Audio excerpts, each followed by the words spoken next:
Hey guys, thank you so much. And social media and memers అందరికీ thank you so much. So మీ వల్ల night ఏదైతే నేను ఏడ్చి కొంచెం ఎమోషన్ అయినో. ఫ్రెండ్స్ చూసారు కదా, Boot Cut Balaraju Bigg Boss season 4లో వచ్చినటువంటి సయ్యద్ సోహెల్ అయితే దాంట్లో హీరోగా నటించారన్నమాట. తన తొలి చిత్రం ఇది. సో అంటే మిస్టర్ ప్రెగ్నెంట్ కూడా వచ్చింది, అదంతా ఏం లేదనమాట. కానీ ఈ బూట్ కట్ బాలరాజుకు చాలా అయితే హోప్స్ పెట్టుకున్నాడు. సో హోప్స్ పెట్టుకొని ఖచ్చితంగా అందరూ చూస్తారని భావించారు. ఫ్యామిలీ ఎంటర్టైన్మెంట్, సో చాలా బాగుంటుంది మూవీ అంతనైతే అనుకొని February 2 అయితే సినిమా రిలీజ్ చేశారనమాట. కానీ అది అంత పెద్దగా ఆశించిన విధంగా 5 కోట్ల సినిమా అయినా సరే అసలు డిపాజిట్ కూడా వచ్చేటి లేవు. సో లాస్ అవుతుంది అంత తెలుసుకొని చాలా అయితే బాధపడ్డాడు. నో షోస్ వేస్తున్నారు. సో తప్పకుండా నా సినిమా చూడండి.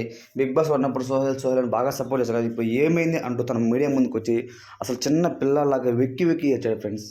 సో దీని ద్వారా చాలామంది అభిమానులు, అంటే మనకు తెలుసు కదా, మన తెలుగు 2 రాష్ట్రాలు కూడా సింపతి బాగా వర్కౌట్ అవుతుంది. సో అదే తరహాలో బాగా వర్కౌట్ అయ్యి చాలామంది కూడా మూవీస్కి అయితే ఇప్పుడు వెళ్తున్నారు. సో హౌస్ఫుల్ అవుతున్నాయి అని అంటూ చాలా అయితే వార్తలు వస్తున్నాయి. ఈ నేపథ్యంలో సయ్యద్ సోహెల్ నేను చాలా హ్యాపీగా ఉన్నాను. సో నా యొక్క బాధ, నా యొక్క ఆవేదనని తెలుగు 2 రాష్ట్ర ప్రజలు అర్థం చేసుకున్నారు. సో తప్ప అందరు సినిమాకి వెళ్తున్నారు. ప్లీజ్ చూడండి. అందరిలాగా నేను ముద్దులు పెట్టుకునే సీను లేకపోతే సెక్స్ సినిమాలు చేస్తే చూస్తారేమో. నేను ఒక మంచి ఫ్యామిలీ ఎంటర్టైన్మెంట్ సినిమా చూశాను. నన్ను సపోర్ట్ చేయండి.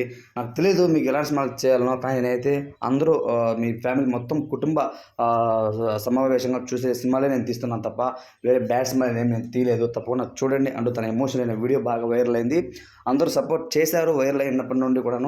సో అదే విధంగా ఇంకా కొద్ది రోజులు మీరు సినిమా చూడండి, నేను లాస్ట్ చేయక నేను చాలా ఇబ్బందులు ఉన్నాను అంటూ తనైతే వీడియో అప్లోడ్ చేశారు కదా. సో దానికి అనుగుణంగా మళ్ళీ అయితే వీడియో అప్లోడ్ చేసి ఇప్పుడు బాగా వ్యూస్ వస్తున్నాయి, బాగా షోస్ పడుతున్నాయి, చాలా హ్యాపీగా ఉంది అంటూ ఒక పోస్ట్ అయితే చేశారనమాట. సినిమా చూడాలనుకుంటే ఫ్రెండ్స్ చాలా అయితే బాగానే ఉంది. అంత బోరింగ్ ఏమి ఉండదు, ఫన్నీగా ఎంటర్టైన్మెంట్గా ఉంది. కానీ సయ్యద్ సోహెల్ ఫస్ట్ మూవీ కాబట్టి కొంతవరకు ఈ యొక్క మనకు తెలిసిందే కదా, కొంతవరకు పెద్ద పెద్ద సినిమాల వాళ్ళు ఎవరు ఇది చేయరు. కానీ మై హైలైట్ మీమ్ ఏంటంటే అసలు బిగ్ బాస్ సీజన్ 4లో వచ్చేటువంటి నీకే ఇంత బాధ ఉంటే బిగ్ బాస్ హోస్ట్ సినిమా వచ్చిందన్నమాట సంక్రాంతికి. ఆ సినిమా మేము మడత పెట్టాము, మరి నువ్వెంత అంటూ కొంతమంది బ్యాడ్ కామెంట్స్ అయితే పెడుతున్నారు. దయచేసి అలా పెట్టొద్దా అంటూ కూడా సయ్యద్ ఫ్యాన్స్ అలానే ముక్కు అవినాష్ వాళ్ళ ఫ్రెండ్ ఇద్దరు కూడా వేడుకున్నారు. ఓవరాల్గా చెప్పాలంటే సయ్యద్ సోహెల్ మూవీ యావరేజ్గా అయితే వెళ్తూ ఉంది ఫ్రెండ్స్. సో అది ఇవాళ వీడియో. ఇలాంటి మరిన్ని వీడియోస్ కోసం మన ఛానల్ సబ్స్క్రైబ్ చేయండి, సపోర్ట్ చేయండి. Thanks for watching friends.